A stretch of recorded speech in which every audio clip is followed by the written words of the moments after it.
Good evening, everyone, and welcome to Camppatton Family Compound. It is time for Friday night on the Homestead, and tonight's topic: what is the hardest part of gardening for you? All right, how's everybody doing out there? All righty, and I already see something there. So before I jump in there, I want to get something in the side chat here really quick here. I'm gonna get that down and get Diana's asking for Howie's channel, so throw it up here really quick. I'm working on it. Computer's running really slow right now. Food for the forest permaculture. Boom.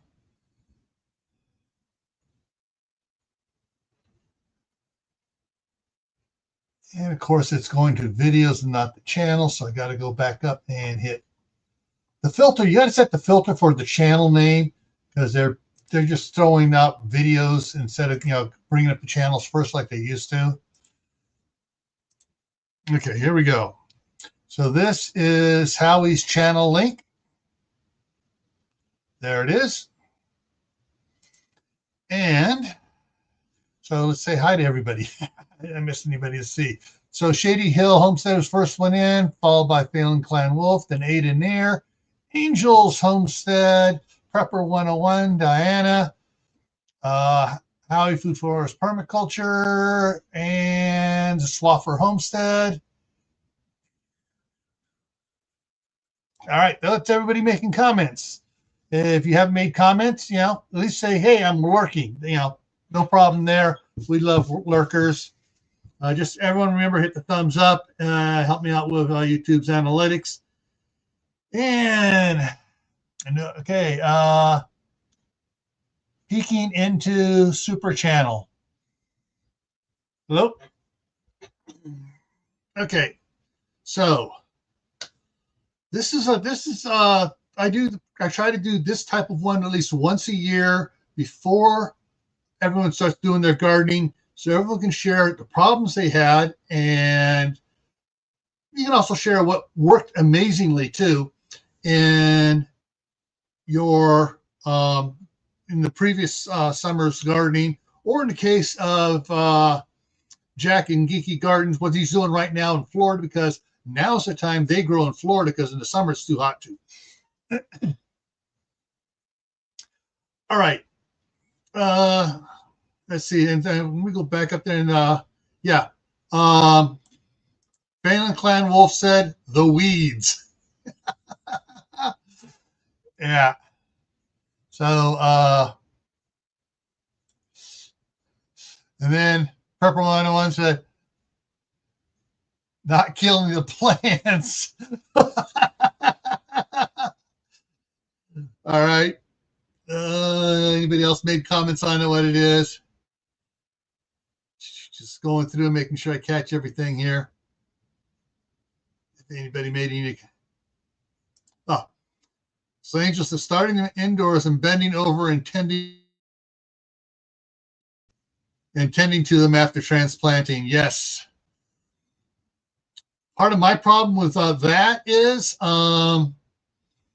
some are I don't start as soon as I should, and when I do start them early enough to get going really good, I start them out in the wrong size pots, because I have 4-inch pots, and I'll show those in a minute, and 6-inch pots I do stuff in.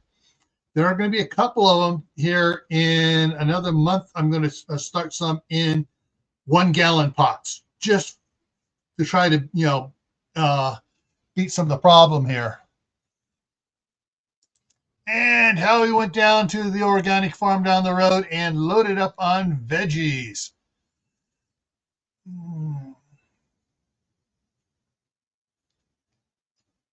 And get up here.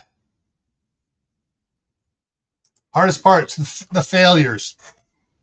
Yeah, failures can be the hardest part, but if you look at why you failed, you can turn that around and turn that into a future win by not repeating the things that caused it to fail. It's a learning opportunity. And the failures is what a lot, switching from the homesteading channel over to my other channel, the prepping channel. The preppers, a lot of preppers out there say, just you don't have to start gardening now, just store up seeds.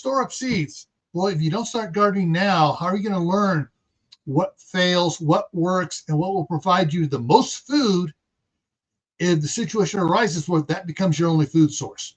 So dealing with the failures now is a silver lining for big disasters and big problems in the future, where food is your main, if not your only, growing the food is your only way of doing it. If you never grow anything and you try to grow it and you have a bad season, or you plant the wrong things, or you plant stuff that doesn't grow in your area, you're going to be hurting. So it's better to find out now and learn from the failures and get going here.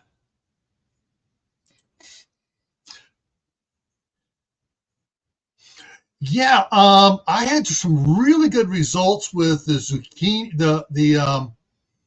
the golden zucchini I planted.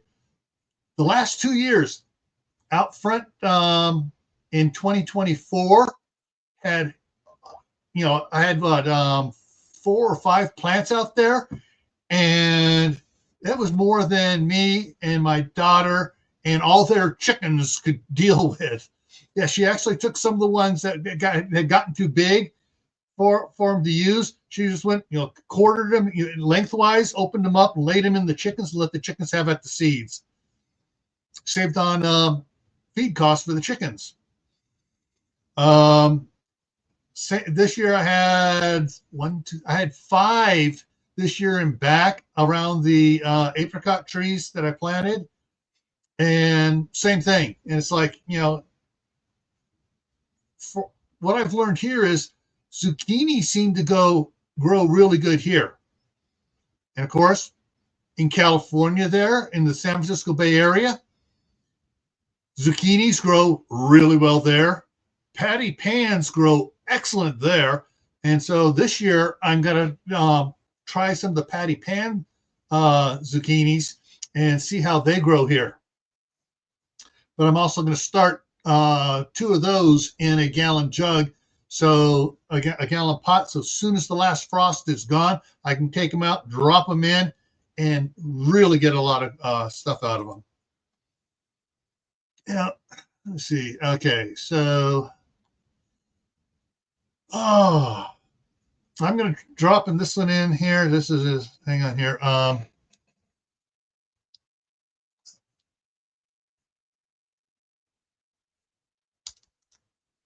Hang on here. 4 each.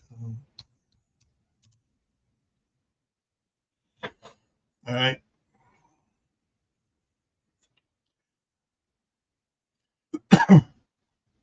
Now, some of the ones Tammy has had difficult times trying to get the lemon balm to grow on her properties, and Mark Chef Tech has been he knows the lemon balm is growing at his place like weeds, and he's constantly mowing it down and getting the, oh wow, it smells nice now. I planted some I got some lemon balm seeds, planted them in the raised planter bed just outside the window here, and at first I lost probably about 6 of them out of all the ones I had planted in there. I think it had like 20 of them planted in there, and I lost 6. But once the others got settled, and I put some shade cloth over the top of it, so it still got sunlight, but it wasn't getting nailed with the hot noonday sun. All of a sudden, those just went. And so I learned that the lemon balm here in Idaho doesn't quite like blazing hot heat. They like a little bit of shade. and it's just, I mean, it was just full of lemon balm. And so Howie's eating at the moment. Okay. And so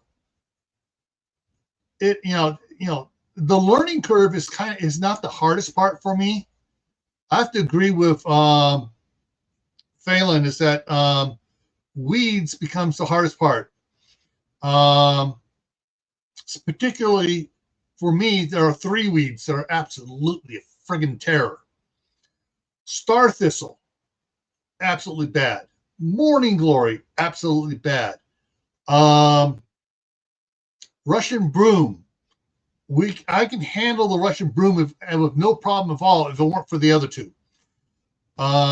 The morning glory around here is very resilient, and there's morning glory seeds all over the place for years and years and years of them growing wild around here. And trying not to use herbicides. The one thing I found that does work on morning glory is vinegar. At least a 15% solution vinegar, not 5 like you get in the store, 15 to 30, and you can spray it on the leaves, shrivels up and dies. Then about a week later, it starts to send up from the root. Then you soak the root. You soak it right around that root and put it on a stream on the sprayer, and that kills it off pretty good. The bonus to that is that we have very high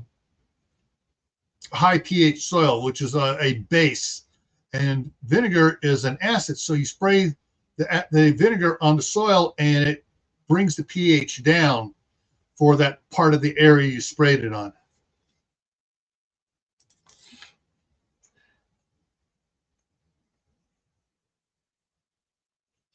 Yeah, that's the thing. Different things do differently. My wife gave me a bunch of fava beans. I get those gallon ice cream buckets. She gave me one full from what she harvested in the orchard in California there, which small orchard. It's like 15 by 30 feet. Yeah, 15 by 30 feet about. And she puts out some cover crop, and the fava beans just kind of dominate it. And so while she was up here one time, she went back, and it was like, oh crap, got all the fava bean seeds. Thanks. So she went and cut them all off and harvest all the fava bean seeds. Well, I planted some out late summer out here between in the orchard area, and they came up. The one on the end, when the freezes started coming, it froze off. The others were a little bit more protected between the shop and the house and the trees, until finally all the leaves came off the trees. I'm interested to see what happens in the next couple of days, because we got some snow on Wednesday night, Thursday morning. We got about that much snow. At least that's how much was on my car. And the fava beans have been dying off when we had the hard freezes, and the ones closer to the middle of the orchard and towards the shop, when the sun came back out, fresh sprouts came up out of the same plant. And so they've been putting nitrogen in, but they haven't produced any seeds yet. So the nitrogen is getting fixed into the soil. And if after the snow here, because we got our next weather here, let me refresh that here. Refresh this. So we had sun today. We got sun tomorrow. Sunday, Monday, partly sunny on Tuesday, sunny on Wednesday, sunny on Thursday, sunny on next Friday. So all the snow should be gone. I thought all the snow would have been all the snow should be gone by about 2 o'clock tomorrow. Most of it's gone now, but the rest of it should be gone by 2:00 tomorrow because it's supposed to be a little bit warmer there. And if not, it should be done by 1:00 on Sunday on the north side of the house. On the south side of the house, it's gone. The walkway's clear, the driveway's clear, the lawn area is clear, but in the back on the north side of the house, because the sun's is lower in the south, so it's getting more shade, and it's not melting as fast. So yeah, it's if I'm looking to see if a couple of the fava beans will sprout up again and get up, about 12 to 18 inches high before the next snow. If they can keep doing that through the winter, and here comes Howie. Sorry. There he is. And so the fava beans can keep doing it through the winter, through the snow. If we have patchy snow like this, so we don't get a lot on it, come springtime, they'll be throwing up. I'll be throwing fava beans out there like mad to put more nitrogen into the soil. Yeah. Fava beans and scarlet runners will do that. Yeah. They'll regrow back from the root, hey? Yeah. So my wife is she said the last time she was out there harvesting after I was down there and brought them up here, she had some more fava beans go to blossom that she missed them, right, and dropped seeds, and she didn't catch it dropping the seeds, and she goes, "No, I got more coming up." Yeah. But fava beans are a great thing, and if you have goats love them. Cows will eat them. Well, the bean itself is a superfood. It can keep you alive. Just that bean, eh? Yeah. And it's easy to grow in cool, cold temperatures. That's what it really loves, hey? Yeah. But the big thing about fava beans, they can last a long time dried and stored, like a really long time. Yeah. But they're definitely those and scarlet runners. Yeah. That's also I planted a couple Wando WANDO peas out back here next to the patio, and they were growing slow, and all of a sudden they for about 2 weeks they just were crazy, blossomed, dropped made pods, and then poof, the pods broken open and found. So we're going to see what happens with those peas out there as well come springtime. It should be nice to be able to have that type stuff seeding itself, because the grandkids, when they find them growing out in what I've been planting around about, Danny and Oliver come over and they go, "Can we go pick some beans, some peas?" So, yeah, sure. And I go out there, and they're just cramming peas in their mouth as fast as they can, and there's still peas being dropped all over the place. Yeah, it's a wonderful thing. The peas and beans, and those are all nitrogen fixers. So if you do leave the root in the soil, and then all the nitrogen will stay in the soil too, eh? Yeah. That's ideal, eh? Because then you've got microbes breaking that down where auxins can pull it up through the roots, right? It's a soluble state, right? Yeah. It's wonderful. Beans and peas are the best there is. And radishes. Oh, yeah. I got the watermelon radishes in one of the planters out here on the side of the house here. Oh. And they're, I would say I got about 30 of them. I was just experimenting. Sure. Just experimenting. And some got, they came up, got decent heads on them and stuff. They weren't quite big enough. And I think it was Courtney said, just let them over winter and see what they do in the spring. The carrots I planted out there. Nice. Big old massive green top flowing out of the planter. That goes into salad and juice. My wife picked one when she was up here between Christmas and New Year's, and it was about this long. Oh, yeah, that's nice. And it was about that big around. Wonderful. And she cut it up and she goes, "Wow, this is good." And it had already been through several freezes already. Yeah. Freeze, warm up, freeze, warm up, Yeah, that's what you want. It sweetens the carrots And today I went to my friend's organic farm. He has 29 acres. And I loaded up on all kind of veggies like cilantro, carrots, turnips, parsnips, big fat garlics, and it came to $13 for my shopping bag full. Whoa. Right? So, it's pretty cool spot that he feeds thousands of people a month there. Yeah. And he makes a living at it. But it's not like you can buy, spend more like when you buy like the squashes and stuff. But I have so many, right? And there's a squash I'd like to show you that every prepper should grow because it can go through 7 hunger gaps, like 7 years you can keep it for. And here it is here. This is good stored for 7 years. It's called Cucurbita ficifolia. And if you want some of the seed, contact me and I can send you the seed. I have a few hundred now. But this lasts and it tastes really good. It's Cucurbita ficifolia. And what it does is you cook it with cinnamon and chili spice, you see. You don't eat the skin though. But inside here, the seeds are so rich that it's a superfood more powerful than a bean or kale for protein, right? Cool. This lasts 7 years stored. Nothing else like that lasts 7 years stored. Excellent. Yeah. And you start them a month before your last frost inside.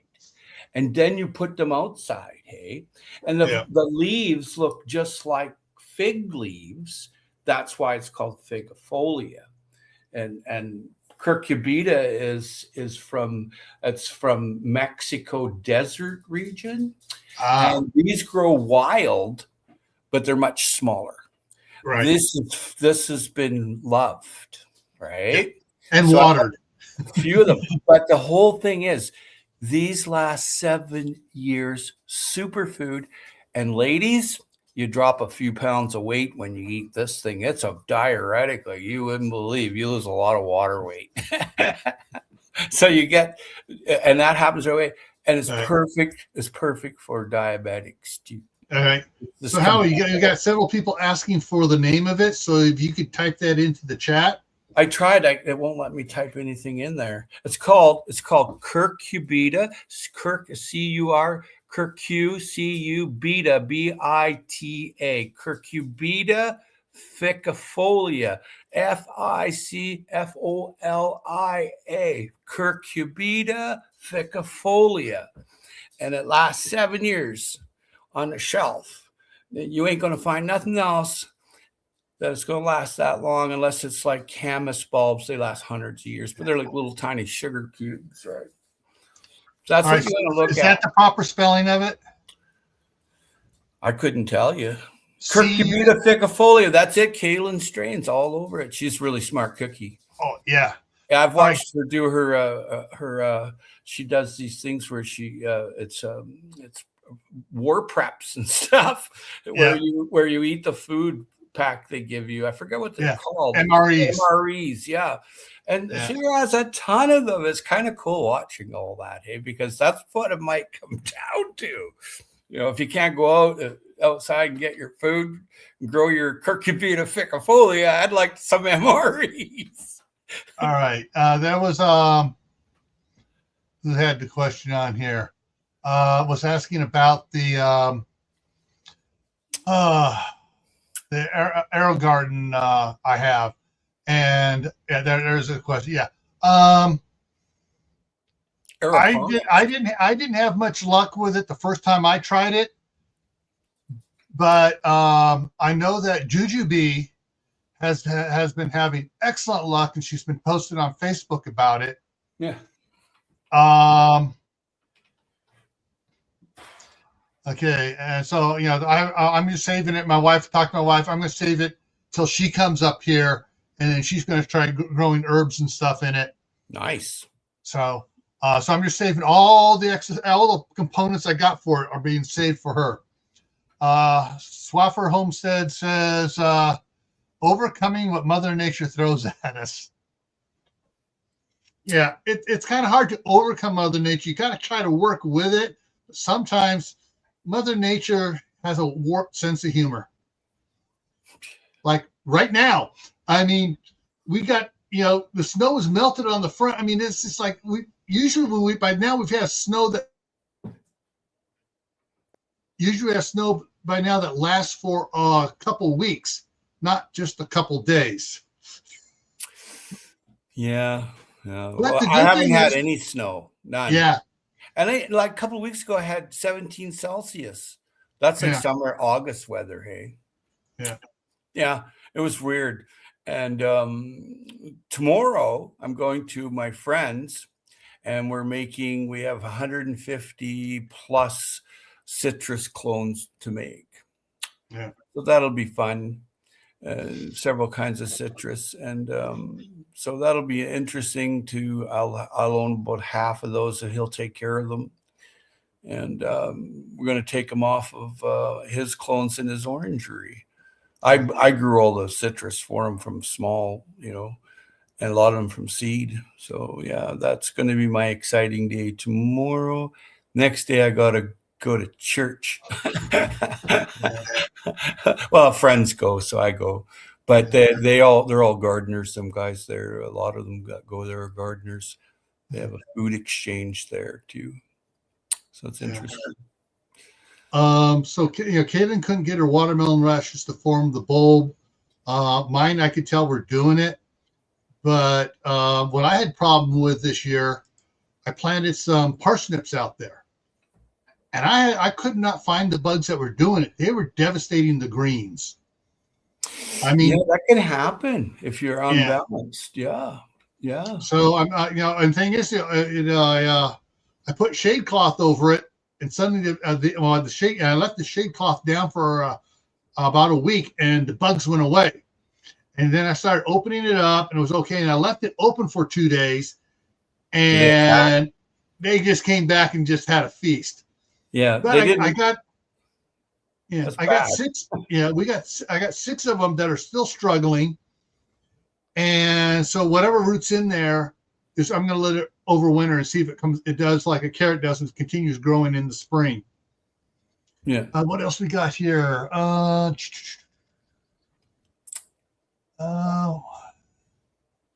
past talking about the Ficanola, whatever the heck it is. Talking about that again. There we go. Talking about that again. Cucurbita ficifolia. It's a Latin name, so you can never go wrong. Yeah. Okay. There's a common name. What's the common name? It's chili coyote. Chili coyote. Yeah. Cool. Yeah. All right, guys, everyone. Sundays, Kaylin does a MRE review video live stream. So go over there this Sunday, and I'm trying to remember the Eastern time. I think it's about 7 o'clock Eastern time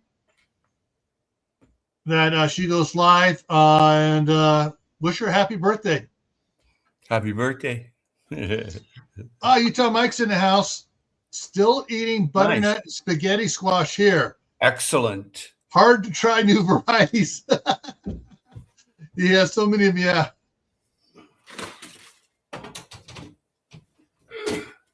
I grew these here on my hugelkultur mound out on the road. I grew over 1,000 pounds of food on the hugelkultur mound. I give it all away, eh? Excellent. Mostly. Yeah.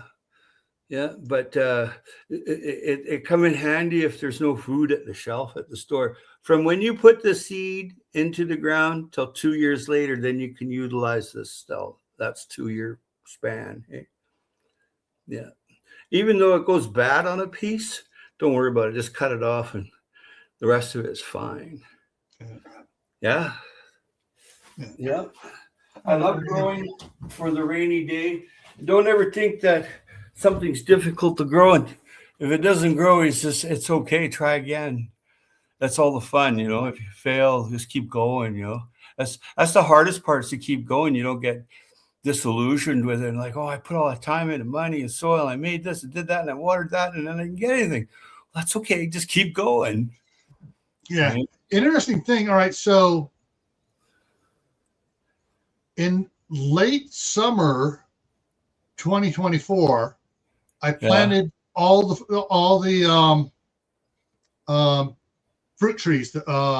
I saw the videos of those. You made a food forest. Yeah, I like that.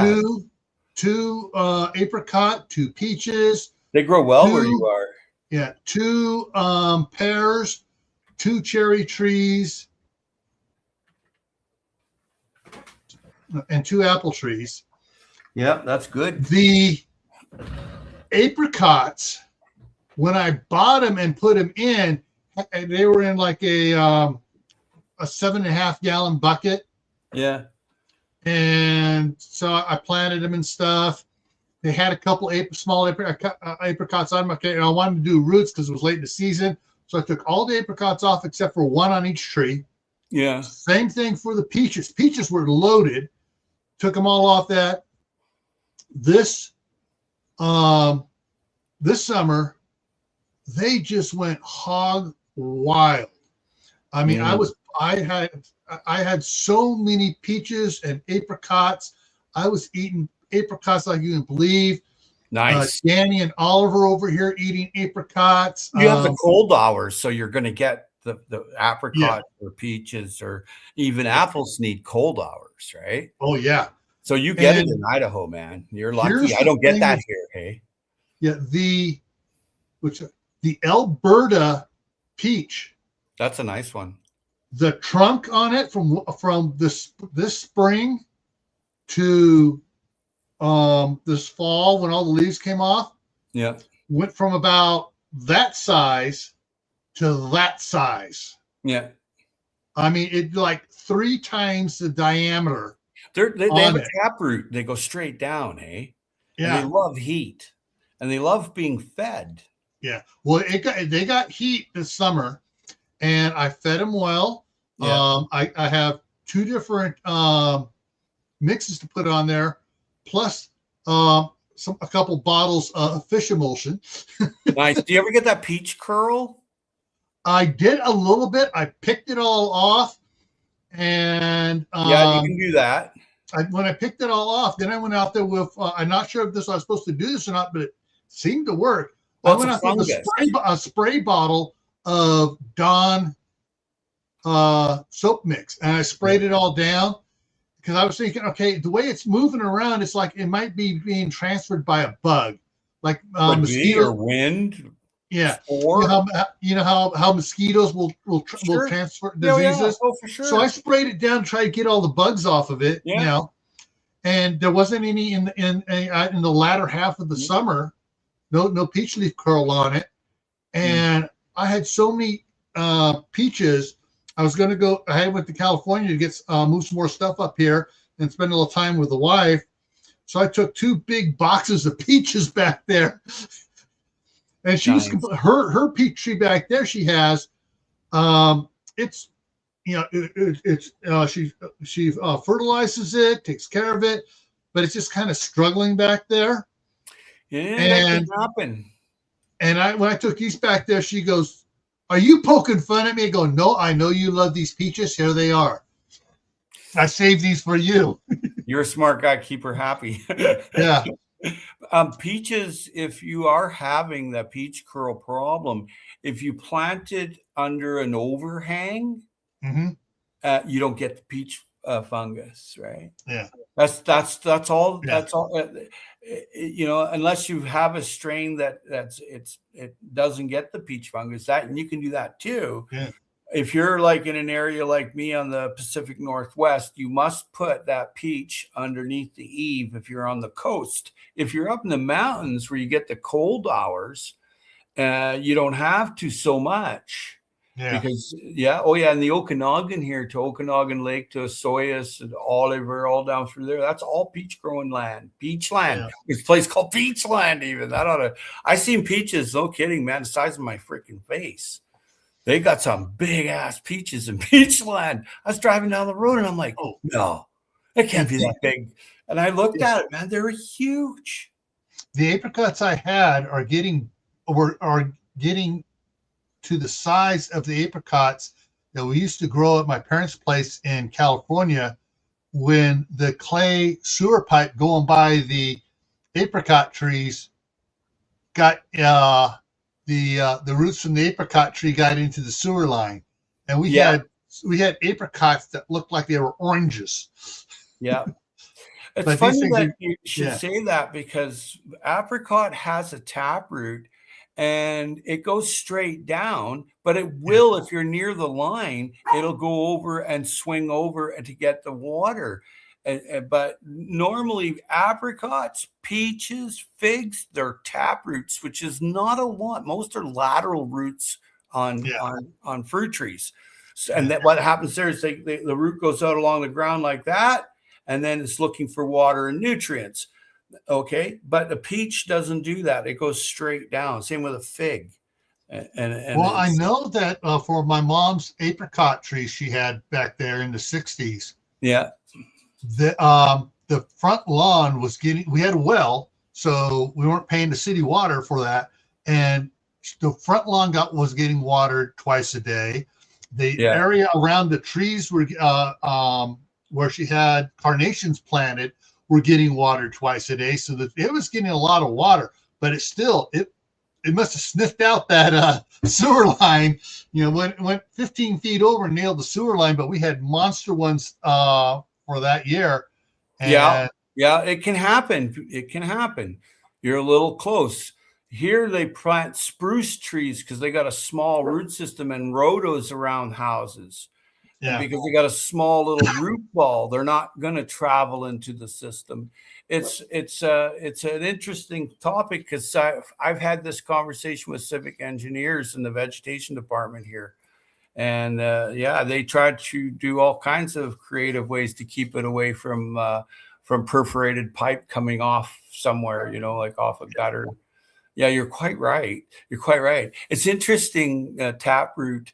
If you direct it, so directing a taproot like on a peach, apricot, or whatever, you dig straight down 7, 8, 9 feet. So that way it goes straight down the taproot, and it doesn't go to look for your foundation. Or that may have been part of the problem there. Why it went like that, because the property in California had about 4 feet of dirt and then sandstone. You want to go side? No. So it probably went down, hit the sandstone, and then started, spreading out. But here it's like, because I filled that area in with 2 feet of soil to bring it up to level the back of the house. I just dumped the soil right on top of the lawn that was there too, so that green organic is got us down there. But going down, if I dig down, when I dug down to put the water line back there for the yard hydrants, I went down about 4 feet, and then I hit riverbed sand and small rocks. And then when I went through that, that was about a foot of that. Went through that, I hit volcanic ash, full of minerals. Yes, the town is called Basalt. Oh, okay. I know. I know exactly where you are. Yeah. So if you look up the historical record of the magna plume under Yellowstone, it came down through here, down south, headed over westward towards Twin Falls, and straight across into Oregon, where it originated. So it came through here. That's where all this lava rock in southern Idaho, all the basalt came from. It was from all the different plumes over the millions of years of that plume just breaking through and doing big explosions. It's nice rock. Basalt's nice rock. Yeah, And that's why potatoes grow so good here in southern Idaho. Idaho Yeah, potatoes are yeah. famous, Not man. so much in western central Idaho, So but yeah, southern Idaho, where this went, the potatoes just grow absolutely nuts, and so does the sugar beets and the alfalfa. yeah, yeah. It's tough to start growing. It's discouraging because you haven't had the soil, or you don't have the soil. And the fastest way to make a garden where you're going to grow veggies is put a bit of cardboard down and some mulch. By late spring, you'll definitely be able to plant tomatoes and cucumbers there. And yet, you didn't have to till the soil. Tilling soil is difficult. It's best to have no till and go with the flow of putting some cardboard, some leaf mulch, some lawn clippings on top of the cardboard. And if you can't do that, then put down a dark black tarp on any lawn, and you'll turn that into soil. And it'll be good for a year to grow something there, maybe even two, depending on, I don't know what the soil is, but you're going to get something out of it. And that's the easiest, and with less hassle, less detriment to you. Like, oh my God, it can be stressful. You got to let it go and go with the flow and make layers. And when you make a layer on anything, like if you look at my videos on my turning lawn to veggie garden video, I did a whole series on it a couple years ago. It shows that I put the cardboard down, then the leaf mulch, and then because I make my own soil, I had lots of soil to put on top of that, and we planted in the spring. And that lady today supplies my neighbors with veggies all year round. Cool. Yeah. They all stop in there and cut their kale and get their cucumbers and tomatoes, because where a lawn was is now a veggie patch.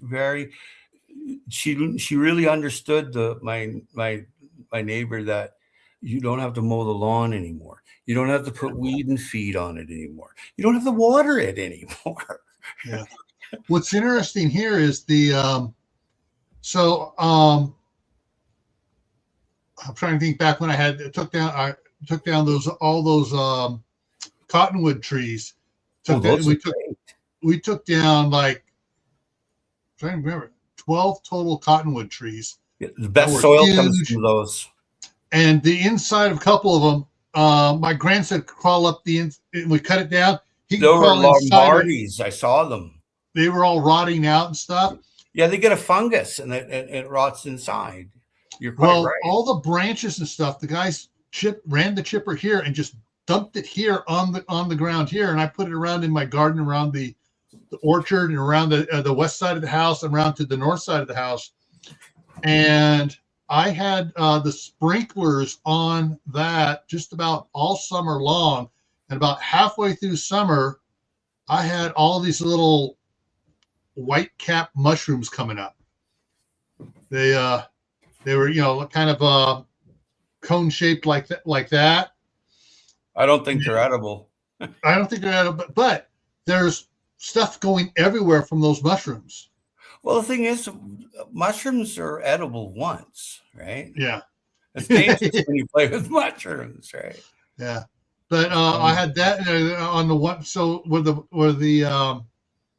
because with the sprinkler on the all the wood chips it was helping it to break down quicker, and the worms are just incredible underneath there. Yeah. And one part, though, I was getting a bunch of this yellowish, orangish fungus, dog puke fungus, and it was growing there.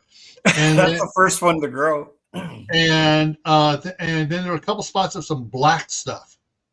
Yeah, that's not good. Don't breathe that. Don't bring it inside. No, I took the black stuff. I know not to breathe. I took care of that with some vinegar. Sprayed some vinegar on it. That'll do it. It started bubbling, foaming. Sprayed some more vinegar on it. And you gotta remember, fungus never dies; it just goes dormant. Hey, yeah. And that's one thing a lot of human beings don't understand. On the West Coast here, we get a lot of fungus rot in buildings that are built, like the geodesic buildings. Yeah. And because they had stucco on it. and they didn't build it with cedar. They built it with other plants. I can walk around my village and see mushrooms growing on people's houses. Yeah. But it's a sign of a healthy ecosystem. There's not too much radon, carbon, this kind of thing, and it's not that much acid rain. If you see like moss growing on your roof, then that's a sign of a healthy ecosystem. And check this out: when air goes over moss, it takes carbon out of the air and cleans the toxins. In Scotland, they build moss trees, these big squares that when wind blows, it cleans the air that people breathe. So when you see people taking the moss off their house, you can say, you're just defeating fresh air. Yeah. It's actually cleaning the air before it goes in your door or in your vent or in your window. It's cleaning it, right? Yeah. And there's a lot of dust, a lot of toxins that are airborne, and also aerosol from golf courses or aerosol from your neighbor that's spraying Roundup or a farm. The moss is a great cleaner, a great filter. So keep your moss on your house. And the biggest scare tactic is, hey, that's going to wreck your roof. That's bull. That's all bull. I've seen roofs here for 50, 60 years that the moss is like 5-6 inches thick on it. And it didn't wreck anything. They don't have leaks inside. And I'm like, but depending again on your construction, if it's cedar or not. If it's cedar, you're going to be safe with any mold here on the West Coast. If it's not cedar, you're in trouble in a few years. I built an orangery out back, but unfortunately I didn't know this until, and I built it out of fir and spruce. Well, I had mushrooms growing all through the orangery, but it lasted 15 years almost. So I had a lot of fun, right? Yeah. So, but unexpectedly, the mushrooms. Yeah. It's, I can tell you, it's breaking down all that wood chip I put out there, and it's turning the wood chip. It's and it's probably bringing nitrogen in with it. So you got the carbon going in, and so it's going to be helping turn into good soil on top surface, which will leach down into the other soil that was taken from some of the farmland around here to fill that in. Diana's asking what plants would be good to try for beginning gardeners. The best result, the best result I had, and it's still going on, Grand Rapids lettuce for where I am up here. Yeah. I have had amazing success with Grand Rapids lettuce. It's cool there where you are. You're absolutely right. Yeah. I have success in containers with a lot of lettuce. I put all my lettuce and dill in a container, and they love it. And I even make soil in containers now. Yeah. So if there's balcony gardeners out there or apartment dwellers, there's a lot you can do on the balcony. But you know what? Your Lombardy poplar is the best for making soil. It's absolutely the best. The leaves, the chipped wood, you won't find a better soil that just makes soil. You don't really need to do a whole lot. It's very nutrient dense with all the leaves. They're heavy on the leaves, eh? Oh, yeah. Yeah. But also they suck up a lot of water, hey? So it's like a sponge. So when you make soil from it, it's like a natural sponge. So it's really nice. Yeah. The Lombardy poplars I planted in the front yard as a windbreak. That's nice. That's what it's for, yeah. As their taproot goes down and they start, getting down, on the other side of my fence on the west side is the reservation irrigation canal, and so once that's flowing after like May 15th or whenever they start flowing it there, with all that sand and stuff down and the soil down, the water starts leaching out towards my property, and the trees, all of a sudden they're growing fast. Diana, the other thing I found that I had success with up here was the orange. I can't remember. It's a cherry tomato. Orange sweet. orange sweet sauce. Shoot, I've talked about it before. I have to go look at the package again because I keep saving seeds from it and putting it back in packages. It's a cherry tomato, orange, sun sweet, something or other, and those work. Those seem to like it up here. They also, my wife, gave them to my wife, and they're growing good and get down in California. So those are good ones. Zucchini is probably the other one that's easy to grow. You get a good golden zucchini. It is. And yeah. Arugula is a nice one to grow in a container or anywhere, and it'll regrow in the ground. And same with Mizuna. Mizuna will regrow. It's an easy thing to start, an easy thing to look after, and it's highly nutritious. It has a lot of vitamins and minerals in it, but it has this one ingredient, and it's really good for a human being. It's good for your heart dilation, your vasodilation, and it's called nitric oxide. And it comes, number one comes from arugula, hey? So Mizuna too, right? They're very closely related, hey? And but they grow well in a container or in a bucket, and it's easy to look after, and it also looks after itself and will self-sow from seed and from the root system and travel around and make it bigger and bigger. And it's a really a good arugula is a great thing to grow. It's a really great thing. And Mizuna, that's a Japanese green vegetable. Yeah, and it's easy to grow those, hey? Yeah. And then if you've got a bit of shade, you're in an apartment, there's only a little bit of sun, that's the perfect thing for you. Or if you're in a condo or something like that, you can set up multiple containers. And that's a lot of people, most people don't have a piece of land, so they're in the city.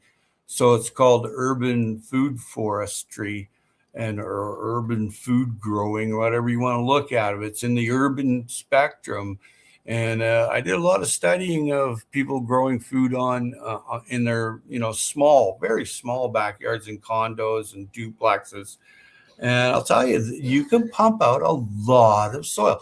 And if you have enough to do networking your village, not everybody's good at growing everything. So somebody might be better at you than you, and you can do a little bartering. But food security is the biggest reason why people grow food, or attempt to, right? But making soil will be the best thing you ever did. It's called Pathway Soil Bank is what I look at, hashtag Pathway Soil Bank. And soil's made in layers from free biomass in your locale. Now, that's how I make soil to go on top of when I put cardboard on the lawn.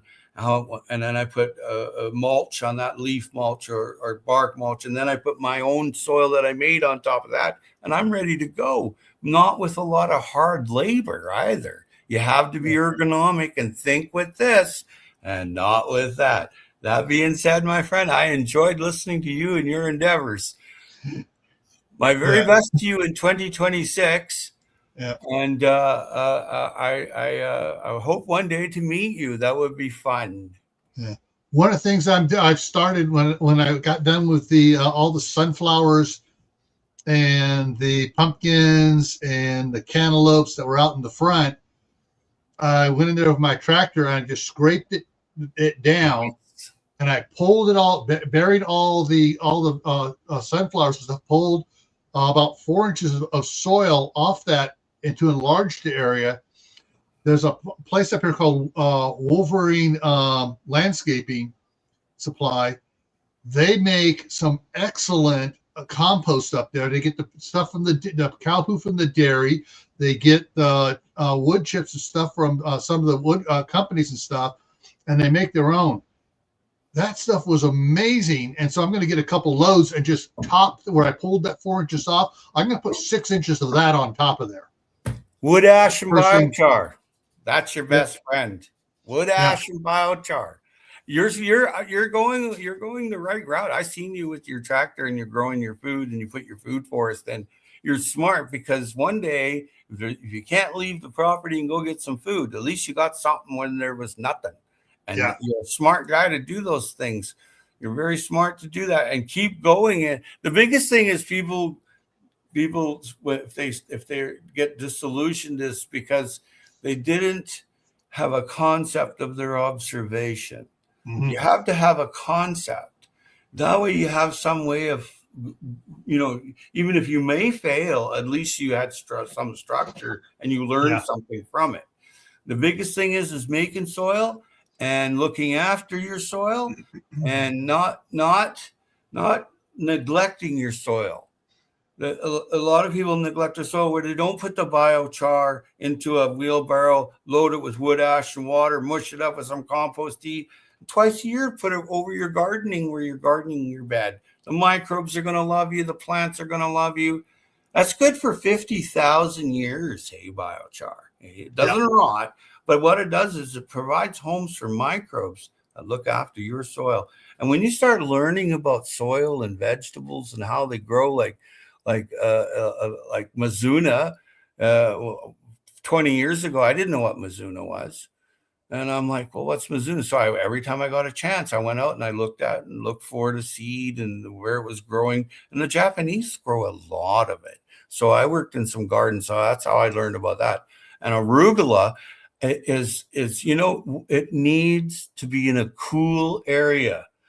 Shade cloth is great, and a humidity must be up. You must be able to mist it sometimes when you have a mister. Some plants, when you grow, need misting. Some don't. Some don't like it at all. And don't use tap water unless you leave it for an hour or two, and then all the chlorine and fluoride leaves. We can. It's straight well water here for a city. No, that can nothing be hard at all. Too. That can be hard too.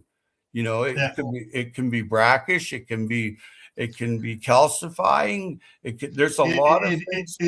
We have heavy water here.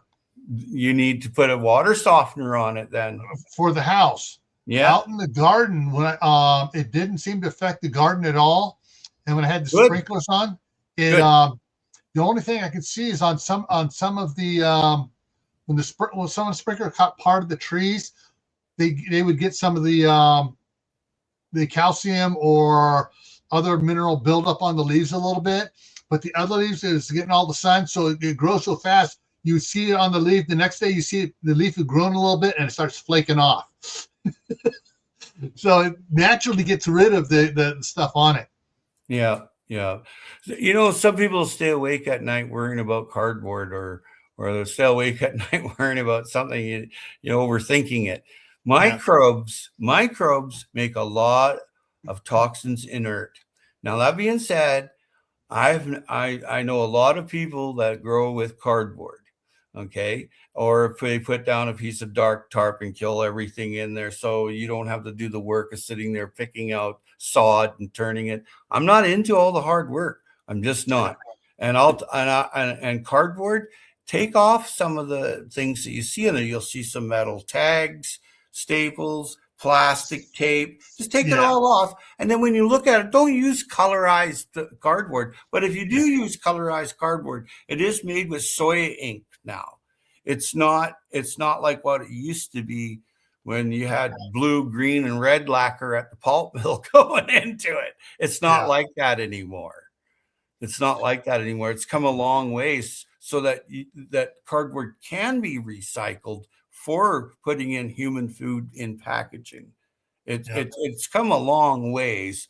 If I had to worry about anything or stay awake at night about something, it would be definitely moving away from a golf course. That'd be my number one thing to move away from. Because you know what? You have 136% higher chances of catching a serious neurological disease because all the crap is spray on the golf course. 5 miles of a golf course, and I'm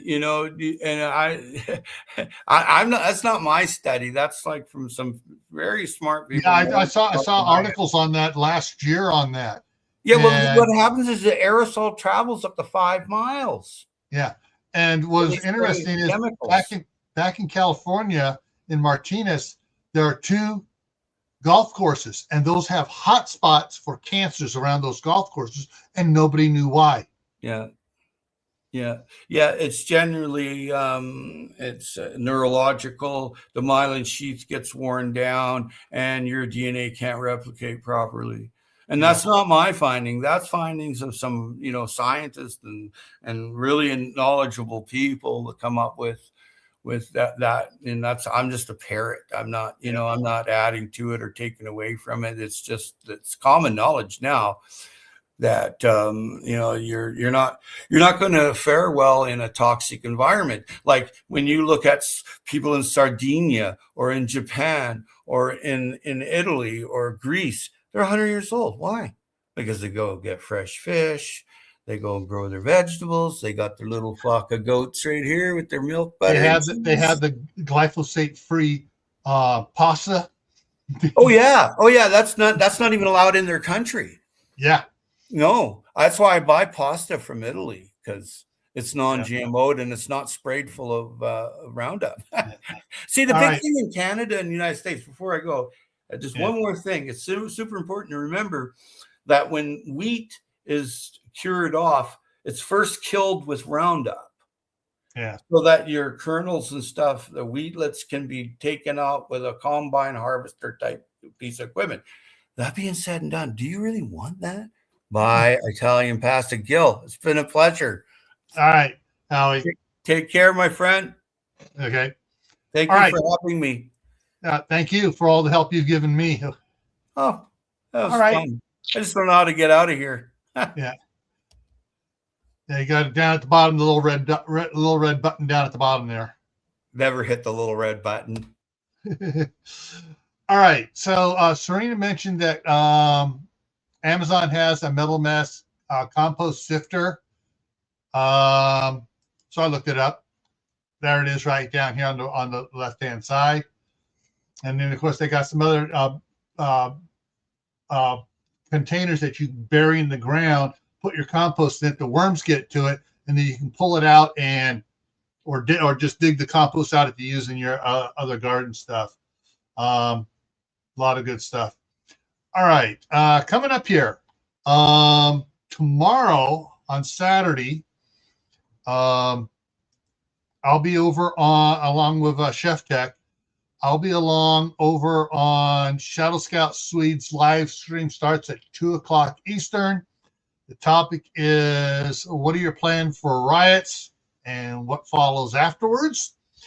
Then at 8 p.m. Eastern on Gray Man Prepping, I'll be going live with After Florida Sinks into the Ocean. What are your plans? Monday, back here on Camppatton Family Compound, the topic with Tammy and Mark is going to be preserving sale meats. We're going to talk about all the types of meats you can find on sales, whether they're from at the grocery store, one of the wholesalers, or the big box stores. And you find a super good deal, and you say, "Oh, I don't have room in my freezer for it." We're going to talk about different ways you can go ahead and get it and preserve it.